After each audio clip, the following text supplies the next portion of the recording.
You know, Don Rickles thinks that he invented the insult, but I've been getting insulted since my earliest days in show business, and I have the reviews to prove it. Now, we put together a few of the barbs that have been thrown at me over the years. I think you'll enjoy it. I've been looking at this segment all week. It's cheaper than shock treatments. Will you give me an A, please, if you don't mind? Let me continue with my act. I appeal to you as a friend. You don't even appeal to me as an enemy. You know something? I figured out your style. You work just like Gregory Peck. Yeah, well, Gregory Peck is no comedian. Give me an A. Tony, you know, you're known as a comedian and I'm a comedian, but in the field of comedy, we're about as far apart as two people can get. Well, it's very nice of you to say that, Bob. Thank you. I happen to be a world-famous comedian. Miles Mabley. I didn't recognize you with your teeth in. You mean to tell me you own this place? I sure do, and it didn't come cheap. I had to pay through the nose.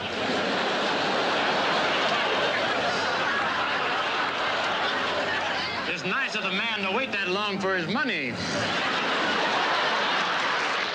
Now, look, pay attention. The big brown cow hangs upside down. The milk falls mainly on the cow. I'm not saying what I'm saying. You're not getting any laughs. You know, Professor, I've come to the conclusion that you're the cream of the idiots. Thanks, sugar. I'll tell you one thing, Bob. Living next door to you sure makes me miss my old neighborhood. Where was that? Next to the monkey yard at Griffith Park Zoo.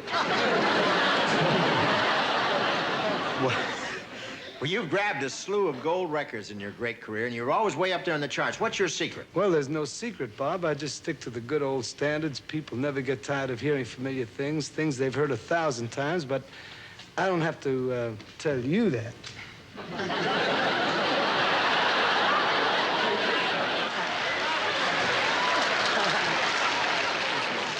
You know, you got more laughs with your sax than I got with my jokes.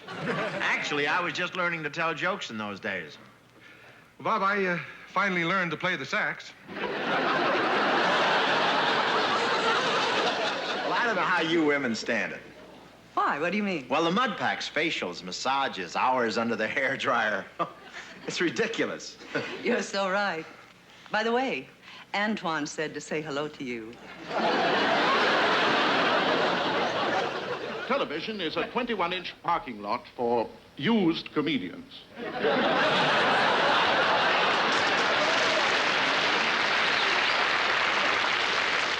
Surely, George, you don't think of me as used. Well, frankly, I hardly ever think of you at all. No, I don't understand. You're a singer, and Joey Lewis, one of our great comedians. Why didn't they hire a comedian to play the part? What's it to you? I want you to know what a privilege it is to appear with you here tonight. You've always been to me one of the greatest talents I've ever seen. Well, thank you very much, Troy. And I wish that my mother and father could have been here because, well, they feel the same way. Oh, thank you. That's very nice. And my grandmother and grandfather. I'm a nature lover. Would you like to see my rock collection? Don't open up your head just for me.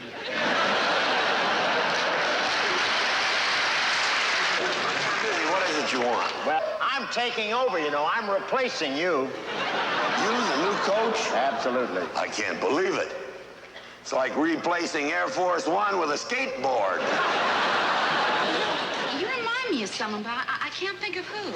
Everyone says that, you know. You're fully dressed, they think I'm Paul Newman. But in my swim trunks, I remind them of Reynolds. Really? Yeah. Bert or Debbie?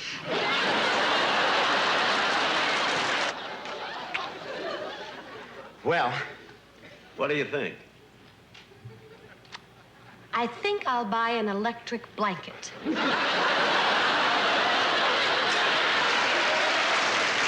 what? I just can't wait to see Debbie Reynolds. She's so beautiful and she can dance and sing. I can't wait to hear Bob Hope's jokes. He'll be brilliant.